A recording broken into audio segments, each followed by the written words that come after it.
fuerza universitaria, como parte del conglomerado universitario regional y nacional, para transformar las universidades autónomas, que es donde el problema es más difícil, porque allí no se ha resuelto ninguno. Y al contrario, lo que han venido es acentuándose esos problemas de la exclusión, de la formación elitesca, fragmentada, la concepción positivista pues, de la educación, que tiene que ver, como decía, con esa educación acrítica, antidialéctica, dogmática, ortodoxa, la llaman otros, y creo que el nombre le cae bien. Pero también hay que pensar en cómo seguir transformando para seguir resolviendo parte de esos problemas que siguen presentes, quizás no con toda la fuerza y toda la gravedad de las universidades autónomas, pero siguen presentes, desde mi punto de vista, en nuestras universidades, algunos de esos problemas. Porque seguimos arrastrando cosas heredadas. Seguimos arrastrando cosas heredadas. Hay que revisar los PENSA para poder terminar de introducir lo que sea necesario y acabar con esa concepción positivista de la educación, que sigue presente. Yo me atrevo a lanzar una propuesta aquí para el debate, cosa que hasta ahora no he conversado con nadie. Bueno, lo comparto con ustedes, como si estuviese pensando en voz alta, porque sí es un tema en el que hemos venido pensando. Bueno, yo nunca me he desvinculado del tema universitario, por supuesto, y de todo lo que es la educación a nivel nacional. Es lógico, además. O sea, lo ilógico sería que alguien pensase o que yo mismo me sintiese desvinculado del tema, ¿verdad? Pienso que una de las propuestas que nosotros debemos trabajar en educación universitaria es elaborar una especie de PENSA columna vertebral para todas las carreras, los programas de formación universitarios, donde estén los elementos que necesitamos para tener verdaderamente con una formación integral el nuevo ciudadano, la nueva ciudadana. Los egresados de nuevo tipo de nuestras universidades. Debe haber un pensum, columna vertebral, y que de allí se deriven las demás materias, asignaturas, especialidades. Digo yo, eso es para el debate. Ahí deberíamos incluir, bueno, desde aquellos viejos temas de ciencia y sociedad, ¿cuál es el criterio social que debe tener cualquier científico? Ingenieros, los egresados que llaman de las ciencias duras, de los números. Vamos a continuar formando muchachos, muchachas en esas áreas a los que aparentemente no les debe importar para nada el hecho social, la realidad política que estamos viviendo. Yo pienso que no. ¿Cómo se resuelve eso?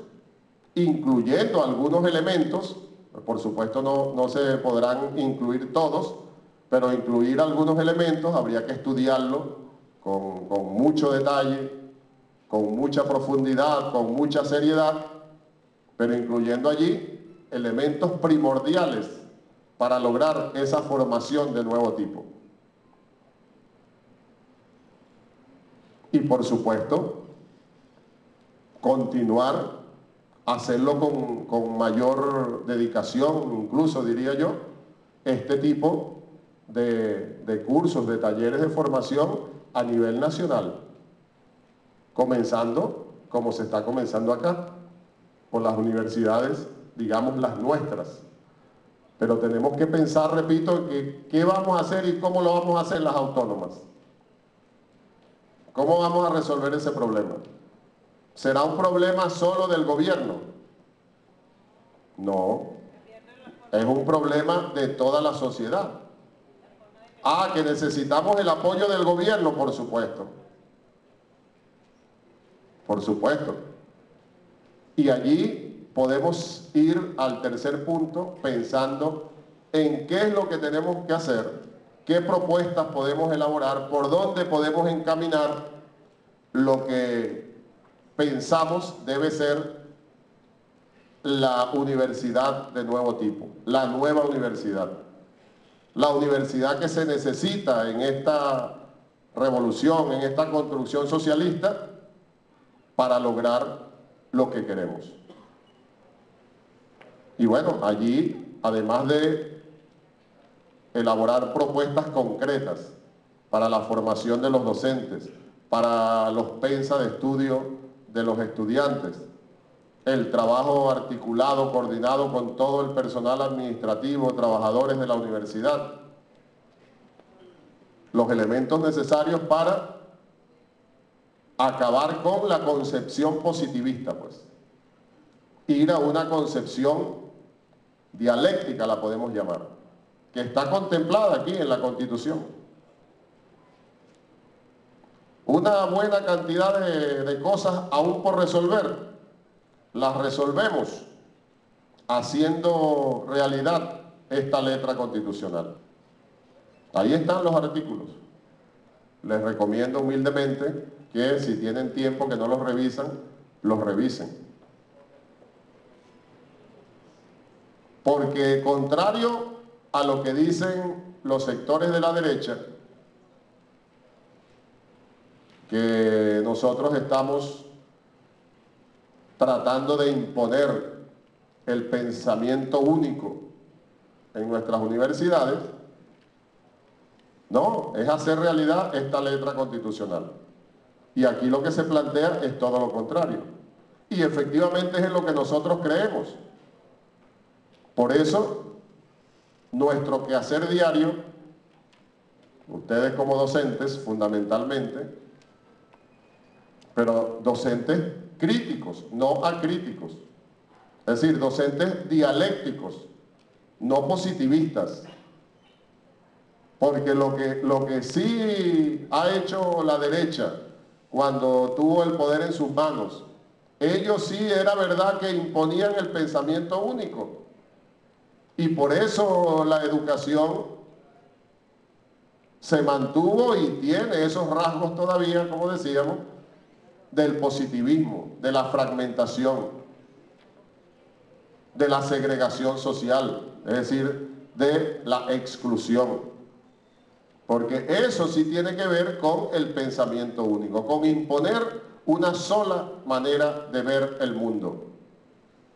La de ellos, el mundo capitalista, pues. Y esa formación para el escalón social. Es decir, en criollito, lograr el título universitario para ver cómo ganas bastante dinero y te haces rico de la noche a la mañana. Esa es la concepción capitalista, que está incluida allí en esa formación heredada. Se ha ido transformando, hemos logrado algunos avances, sobre todo en las universidades experimentales, en las creadas por la revolución. Pero no se ha resuelto todo en ese sentido, porque no hemos podido darle vida total y plena a esta letra constitucional. Bueno, no es un tema sencillo. Es un tema muy fuerte porque precisamente es la transformación en esta transición. Y donde todos sabemos también, otro tema que yo considero que hay que tener presente en todo este trabajo, es que siempre se consigue resistencia a los cambios. Siempre. hasta en la persona que tú consideres de mayor claridad ideológica, de mayor formación académica y política, tú consigues resistencia al cambio. Eso hay que tenerlo presente, porque es parte del análisis y de las propuestas que vas a realizar. ¿Qué elementos debo incluir en esta propuesta para lograr tal transformación? Si sé o si puedo prever que me voy a conseguir con tales o cuales resistencias. Es decir, ¿qué propongo para resolver esas resistencias al cambio? Y ha sido una de las cuestiones fundamentales por las que precisamente gente como el MAS, los militantes del MAS que lo mencionamos hace poco, pero igual otros partidos que se llamaron de izquierda en su momento, que tuvieron mucha fuerza dentro de las universidades tradicionales, partidos a los que le mató gente aquellos gobiernos de la Cuarta República, y hoy día están sentados en la misma mesa. ¿Cómo se explica eso? Eso sería, como lo llaman ustedes, quizás otra pregunta generadora, para ir un poco más al fondo de la búsqueda. ¿Por qué sucede eso? Para mí, la explicación fundamental es la resistencia a los cambios, que te lleva entonces a tener una visión del mundo reformista, y por lo tanto te opones a los verdaderos y auténticos cambios. Es tener una concepción del mundo que de repente podemos hacer algunos cambios, pero ¿por qué tan profundos? Si podemos poner un pañito de agua caliente por aquí y tiramos una pinturita para que la cosa se vea mejor, pero ¿por qué un cambio así tan radical? Dicen algunos incluso. Lo que pasa es que ustedes son muy radicales. Es resistencia a los cambios. Y esa concepción lleva a situaciones como esta. Y otros elementos que están por allí incluidos,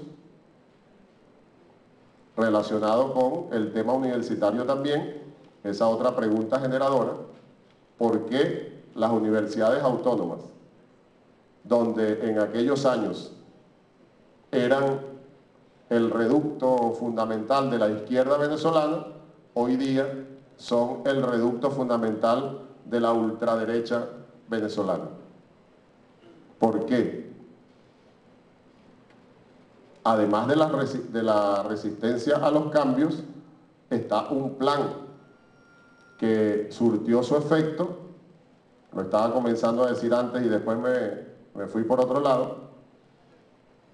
Un plan que comenzó a implementar la derecha nacional e internacional, o la derecha internacional apoyada por la nacional, para ir terminando con cualquier vestigio de izquierda, de pensamiento progresista en Venezuela. Y por supuesto, ellos, dentro de todo el estudio que realizaron, conocían al dedillo, pues, la realidad de nuestras universidades. Y bueno, allí afincaron el plan de infiltración. Pero lo mismo hicieron en algunos partidos de la izquierda de aquella época, como el MAS, como el propio MIR, para causar divisiones, para causar desengaños. Un plan muy bien elaborado que surtió su efecto. Y en las universidades, de esa manera. Los profesores que eran de izquierda buscaron la manera de sacarlos. No se había cumplido el tiempo real para la jubilación de los compañeros y los jubilaban y los mandaban para sus casas. Yo viví eso. con profesores, gente que fueron mis profesores académicos y políticos. Lo sacaron. Y los concursos entonces comenzaron a amañarlos de la manera más descarada para que quedaran profesores de derecha y nadie que medio oliera a pensamiento progresista ganase esos concursos. Así fue. Y así comenzaron a darle la vuelta a la realidad de esas universidades. Y se fue cerrando la boquita del embudo. Cada día que fue pasando, cada año que fue pasando, desde los 80 para acá, era más difícil entrar a las universidades, sobre todo la gente de los sectores populares. Bueno, porque en un estudio general, y como es lógico, la derecha tenía la convicción que de ahí, de esos sectores populares, era donde podían surgir con mayor facilidad nuevos líderes de la izquierda profesionales progresistas. Entonces, por supuesto que le cerraron el cupo. De tal manera que yo les recomiendo que busquen, si no los han revisado, algunos trabajos de investigación de esa época, de algunos profesores de la Universidad Central, incluso creo que 1 o 2 de la ULA, hasta donde recuerde ahora. Trabajos de investigación de profesores de esas universidades que demostraron por ahí, por el 85, el 90, que ya en esa época, en una universidad como la Central, solo el 5% de los estudiantes que ingresaban eran de los sectores populares. El resto eran estudiantes de la mediana y de la alta burguesía. Comprobado con estudios científicos. Entonces, un plan muy bien elaborado, bien ejecutado, y lograron sus objetivos ahí en las universidades. Fue donde mejor le funcionó. Digo yo, es mi opinión también muy particular y con algunos elementos que tengo sobre eso, que fue sabiendo ellos que era donde la izquierda era más fuerte, bueno, ahí fue donde afincaron el plan, pues, y lo lograron. Yo mismo sufrí también esa... Todos en la Facultad de Ciencias sabían que yo era militante del PRD. Y cuando yo fui a concursar, después de tenerme 3 años como contratado, algunos de ustedes lo tienen como más tiempo, ¿no? Bueno, pero eso lo vamos a resolver, ya dijo el profesor. Esa es otra cosa que hay que resolver. Efectivamente, nosotros tenemos que acabar con los profesores contratados y medio tiempo y docentes libres. Parte de la transformación tiene que ser el fortalecimiento del cuerpo académico de nuestras universidades. El académico, el profesor a dedicación exclusiva. Y con las 3 funciones fundamentales muy bien articuladas. Pero voy a referirme a eso para cerrar, mientras les digo lo que les venía contando. Después de tenernos a varios que nos tenían ubicaditos como radicales de izquierda en la Facultad de Ciencias, 3 años contratados, le sacaban concursos a todos los demás menos a nosotros. Porque los concursos los sacaba el Consejo de Facultad cuando quería, como quería. Pero hay concurso para Química 1, por ejemplo. Ah, bueno, porque ahí iba a concursar una persona que ellos querían que quedara. Y de repente era el único concursante. Sobre todo en la Facultad de Ciencias se les facilitaba hacer eso, porque éramos muy pocos. Y si eran 2, bueno, manipulaban el concurso para que quedase el que ellos querían. Y donde se daban cuenta que no podían manipular, bueno, simplemente no lo sacaban a concurso. Contrato y contrato y contrato, año tras año. A mí me correspondió estar así 3 años. Y cuando al fin salió el concurso, porque se llevaron un tipo, y fíjense, esto creo que yo casi nunca lo he dicho, pero forma parte de lo mismo, para ese debate, para ese análisis. En el departamento de física al que yo pertenecía, las autoridades de ese departamento eran del MAS, porque todavía la Facultad de Ciencia era una de las facultades donde mayor gente de izquierda había, profesores, estudiantes, trabajadores, casi todos éramos de izquierda, supuestamente. Bueno, esa izquierda variopinta. Ahí estaba el MAS. Entonces el MAS, ¿sí?, habían ido creciendo precisamente por el populismo que ejercían, el reformismo, y entonces iban creciendo, pues, porque cualquiera podía ser militante del MAS.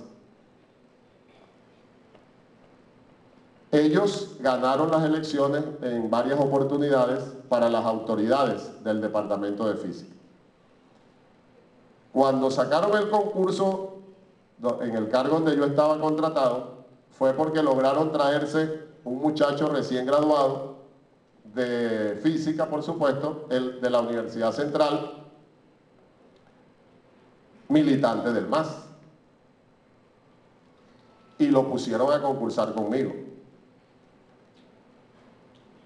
Y ese compañero lamentablemente murió, le dio un infarto fulminante siendo muy joven, pues creo que ya yo estaba aquí en Barinas cuando eso, habría pasado si acaso 3 años después de ese concurso. En ese concurso designaron el jurado, como siempre, o sea, el cargo a concurso. El tipo llegó de la Universidad Central, pero se lo trajeron para eso. Vino a presentar la tesis para buscar la justificación. No se graduó en la Central, pero ya había hecho tesis, todo. Él vino, pidió su incorporación a física de la ULA, se la dieron, por supuesto, solo para presentar la tesis de grado. Le nombraron un jurado de ahí, presentó su tesis de grado y se graduó. Y como a los 6 meses, sacaron el cargo a concurso. Nombran el jurado y entonces ellos creían que tenían todo el jurado comprado, alineado, pues. Pero resulta que dentro del jurado designaron a una profesora argentina, como les dije hace rato, en nuestras universidades en esa época habían muchos profesores extranjeros, y franceses, norteamericanos. Ahí me dio clase un norteamericano, ya en el profesional de física, que el tipo era zurdo. Y entonces iba escribiendo e iba borrando con el brazo. Imagínense para tomar los apuntes, para entender la cosa. Dentro de las dificultades esas y la gente no se preocupaba, nadie evaluaba, nadie supervisaba.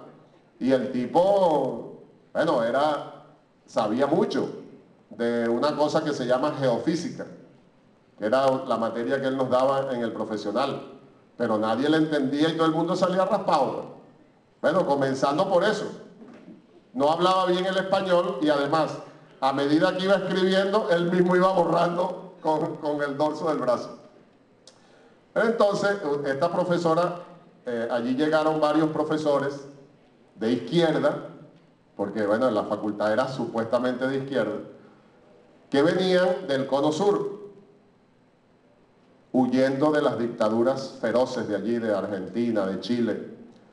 Esta era una profesora argentina que me había dado clase a mí y me dirigió parte de la tesis, y era una tipa también muy académica y muy inteligente, pero ellos pensaron que por académica la iban a envolver en la situación.